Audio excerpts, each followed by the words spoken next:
«Пусть сажают», — сказал Зеленский на встрече со «Слугами народа» в ответ на скандал с Ермаком. Первый заместитель главы фракции «Слуга народа» Александр Корниенко рассказал, о чем президент Владимир Зеленский общался с главой его администрации Андреем Ермаком во время встречи с депутатами касательно обнародованных Геолеросом видеозаписей. Об этом он рассказал в понедельник, 6 апреля. Корниенко подчеркнул, что во время встречи Зеленский отказался оправдываться и заявил, что его команда ничем таким не занимается. Очевидно, что никаких неприкосновенных нет, и пусть силовики расследуют, кто виноват в этой ситуации, того пусть и сажают, если есть за что, процитировал он президента. В то же время Ермак в очередной раз напомнил, что к фактам, озвученным на видео, не имеет никакого отношения. Раскрыл некоторые подробности личной истории, не считая, что это необходимо публично раскрывать, отметил Корниенко.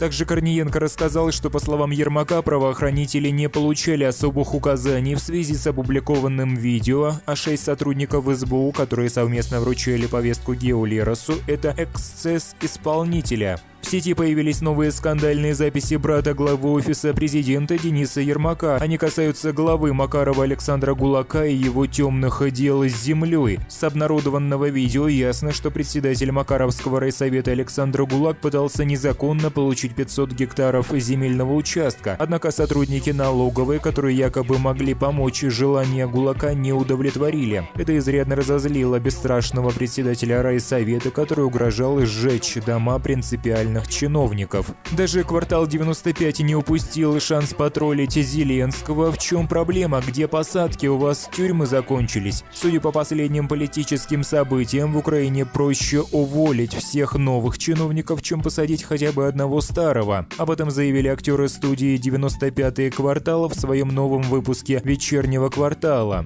На YouTube-канале кварталовцев появилось видео, где они троллили своего бывшего лидера и нынешнего президента Владимира Зеленского за то, что он не выполняет обещание посадить всех нарушителей закона, которые работают или работали в украинском правительстве. В видео можно увидеть, как Зеленский отчитывает Рябошапку за то, что тот не устраивает обещанные посадки чиновников. «У вас тюрьмы закончились, в чем проблема?» — сказал один из героев шоу. Ранее студия «95-й квартал» едко отреагировала на скандал с участием нардепа Геолероса и главы офиса президента Андрея Ермака. В частности, бывшие коллеги Владимира Зеленского с сарказмом отреагировали на разборки внутри команды президента. В новом выпуске «Чисто Ньюс» участники студии «95-й квартал» иронически поздравили команду Владимира Зеленского с первым коррупционным скандалом и пожелали, чтобы в итоге награда нашла своего героя.